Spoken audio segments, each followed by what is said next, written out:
Welcome back to my channel. இது ஒரு cooking vlog தான். ஆக்சுவலி வந்து ரொம்ப குக்கிங்லாம் நான் பண்ண மாட்டேன். சரி, இருந்தாலும் இந்த கேக் வந்து ரொம்ப பார்க்கவே ரொம்ப ஈஸியாக தான் இருந்துச்சு. அதனால வந்து ட்ரை பண்ணலாம் அப்படின்னு ட்ரை பண்ணியிருக்கேன். ஃபர்ஸ்ட் வந்து ஒரு கப் வந்து மைதா எடுத்துக்கணும். அது கூட கொஞ்சமாக கொக்கோ பவுடர், சுகர், குவான்டிட்டிஸ்லாம் நான் வந்து டிஸ்கிரிப்ஷனில் கொடுக்குறேன். சுகர் ப்ளஸ் வந்து நான் கொஞ்சமாக ஒரு காஃபி ஃப்ளேவர் இருக்கட்டுமே அப்படின்னு நினச்சதுனால ஒரு காஃபி கொஞ்சம் போட்டிருக்கேன். அதுக்கப்புறம் நல்லா வந்து நம்ம இதெல்லாம் மிக்ஸ் பண்ணிவிட்டு அண்ட் தென் நம்ம வந்து ஆஸ் யூஷுவல் வந்து மில்க் ஆட் பண்ணி நல்லா வந்து மிக்ஸ் பண்ணணும். ஆக்சுவலாக அந்த குவான்டிட்டிலாம் பார்த்து நான் ஆட் பண்ணது தான். இருந்தாலும் வந்து எனக்கு இந்த நான் ஊற்றிருக்கேன் அந்த கப் மில்க் வந்து எனக்கு அது பத்தவே இல்லை. இன்னும் நிறையவே தேவைப்பட்டுச்சு. நான் எக்ஸ்ட்ராவாக வந்து ஆட் பண்ணி இன்னும் கொஞ்சம் மில்க் ஆட் பண்ணி பார்த்தேன். அண்ட் தென் சரி, ஓகே, நம்ம கொஞ்சமாக தண்ணி ஊற்றிக்கலாம் அப்படின்னு சொல்லி தண்ணியெல்லாம் ஊற்றி ஆட் பண்ணி தான் அந்த பேட்டர் கன்சிஸ்டன்சியே எனக்கு வந்து வந்துச்சு. ஆனால் கரெக்டான அந்த மெஷர்மெண்ட்ஸ் பார்த்து தான் நான் பண்ணேன். இருந்தாலும் எங்கேயோ கொஞ்சம் நான் வந்து சொதப்பி இருக்கேன் போல். அதனால கொஞ்சம் அப்படி இப்படி ஆயிடுச்சு.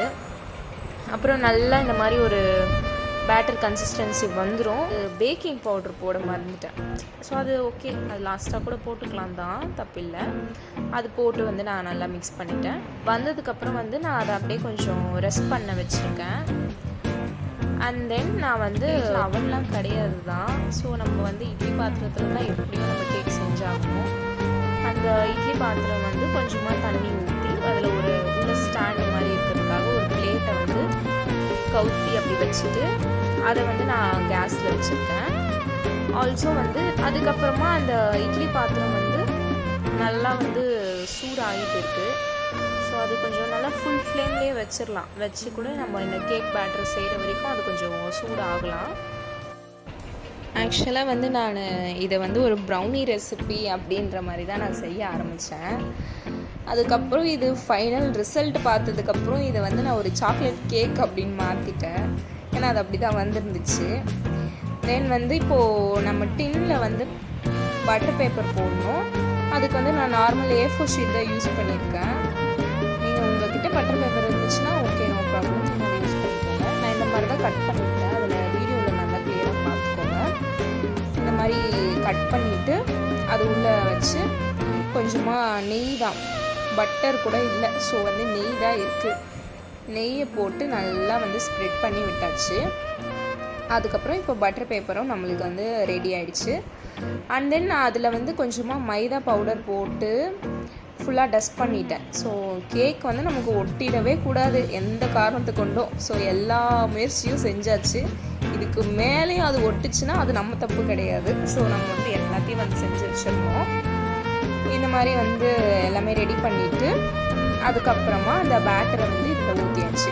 கேக் பேட்டர் வந்து நல்லா ரெடி ஆகிட்டு இருக்குல்ல, அதை வந்து நம்ம இதில் ஊற்றிட்டு நம்மளுக்கு பிடிச்ச டெக்கரேஷன்ஸ் நம்ம இஷ்டம். அது உங்களுக்கு உங்கள் வீட்டில் என்ன இருக்கோ நீங்கள் அதை வந்து யூஸ் பண்ணுங்கள். நான் வந்து வீட்டில் ஓகே பாதாம் இருந்துச்சு, பிஸ்தா இருந்தது, அதனால நான் வந்து அதை யூஸ் பண்ணியிருக்கேன். அதர்வைஸ் முந்திரி இருந்துச்சுன்னா இன்னும் நல்லாயிருக்கும். ஏன்னா ப்ரௌனிக்கெலாம் மோஸ்ட்லி முந்திரி தான் யூஸ் பண்ணுவாங்க. பட் வீட்டில் முந்திரி இல்லை, அதனால வந்து நான் பாதாம் பிஸ்தாலாம் வச்சுருக்கேன். ஆனால் வந்து இது ப்ரௌனியாகவும் வரல, கேக்காக தான் வந்திருக்கு. அதனால அது அப்படியே மேட்ச் ஆயிடுச்சு. பட் சூப்பராகவே இருந்துச்சு. சாக்லேட்ஸ்லாம் இருந்ததுன்னா நிறைய சாக்லேட்ஸ் தான் போடுங்க, அதனால தான் அது வந்து டேஸ்ட்டே அதிகமாக வரும். நானும் வந்து கொஞ்சம் சாக்லேட்ஸ்லாம் வந்து அதில் உடச்சி அங்கங்கே வச்சுருக்கேன். சரி, லாஸ்ட்லி அது வந்து நல்லா மெல்ட் ஆகி சூப்பராக வரும் அப்படின்ற மாதிரி நான் வந்து நிறைய சாக்லேட்ஸ்லாம் வச்சேன். அண்ட் சாக்லேட்ஸ் நிறைய வச்சதுனாலே வந்து அது ரொம்ப டேஸ்ட்டாக இருந்துச்சு. ஏன்னா வந்து கொஞ்சம் சுகர் ரொம்ப கம்மியாக போட்டணும் அப்படின்னு ஒரு ஃபீலிங் இருந்துகிட்டே இருந்துச்சு. பட் வந்து சாக்லேட் வச்சதுனால அது அப்படியே பேலன்ஸ் ஆகிடுச்சு. நீங்களும் உங்ககிட்ட சாக்லேட்டு ஆப்ஷனல் தான், இருந்துச்சுன்னா வைங்க, இல்லாட்டி ஒன்றும் ப்ராப்ளம் இல்லை. அதுக்கப்புறம் நம்மளோட இட்லி பாத்திரம் வந்து நல்லா சூடாகிட்டு இருக்குது.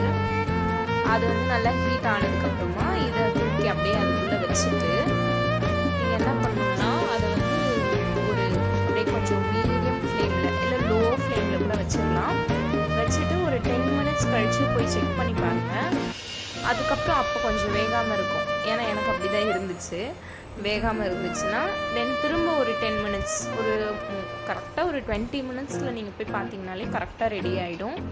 ரொம்ப அதிகமாக விட்டுற வேணாம். எனக்கு தெரிஞ்சு எனக்கு அந்த 20 மினிட்ஸ் டைமே வந்து ரொம்ப கரெக்டாகவே இருந்துச்சு. நல்லா தான் இருந்தது டேஸ்ட்டு கூட. அதனால வந்து 20 மினிட்ஸ் போதும். ஆனால் நீங்கள் நடுவில் போய் செக் பண்ணணும், அப்படியே விட்டுறாதீங்க. ஏன்னா ஒருவேளை உங்களுக்கு ரெடி ஆகிட்டு இருந்தால் அளவுலாம் இருக்குல்ல, இந்த அளவுக்கு தான் இந்த டைமு, ஒருவேளை நீங்கள் கம்மியாக போட்டிருக்கீங்கன்னா கொஞ்சம் சீக்கிரமாகவே கூட அது பேக் ஆகும். ஸோ நீங்கள் கரெக்டாக 10 மினிட்ஸில் போய் செக் பண்ணுங்கள். அதுக்கப்புறமா அது வேகலைன்னா மட்டும் இன்னும் ஒரு 5 மினிட்ஸ் இல்லை 10 மினிட்ஸ் டைம் வச்சுக்கோங்க. அண்ட் அந்த கேக் டின்னை வந்து நல்லா கூல் டவுன் பண்ணிவிட்டு அதுக்கப்புறமா நம்ம வந்து கேக்கை வெளியே எடுத்துடலாம். நீங்களே பாருங்கள், ரொம்ப சூப்பராகவே வெளியே வந்துச்சு எனக்கு. நம்ம வந்து நிறைய மெஷர்ஸ் அதில் பண்ணியிருக்கோம்ல, அதுக்கேற்ற மாதிரி வந்து அந்த கேக் டின்னில் கொஞ்சம் கூட ஒட்டலை, அவ்வளோ அழகாக வெளியே வந்துருச்சு. பாருங்கள், கேக் டின்னே க்ளீனாக இருக்குது. அந்தளவுக்கு வந்து அது பர்ஃபெக்டாக வந்துருச்சு. அண்ட் தென் அந்த பேப்பரை வந்து நல்லா ரிமூவ் பண்ணிவிட்டு நம்ம நெய் நிறையா நம்ம அப்ளை பண்ணதுனால அந்த கேக் மேலே அந்த மாதிரி இருக்குது. பட் இட்ஸ் ஓகே தான், அது ஃபைன், நல்லதாக இருக்கும். அது ஒன்றும் பெரிய ப்ராப்ளம் எதுவும் இல்லை. அதுக்கப்புறமா நமக்கு எவ்வளோ தேவையோ பீஸ் மாதிரி கட் பண்ணி நம்ம சாப்பிட வேண்டியதுதான். சூப்பராகவே இருந்துச்சு. நீங்கள் கண்டிப்பாக ட்ரை பண்ணுங்கள். ட்ரை பண்ணிவிட்டு எனக்கு கமெண்ட்டில் சொல்லுங்கள்.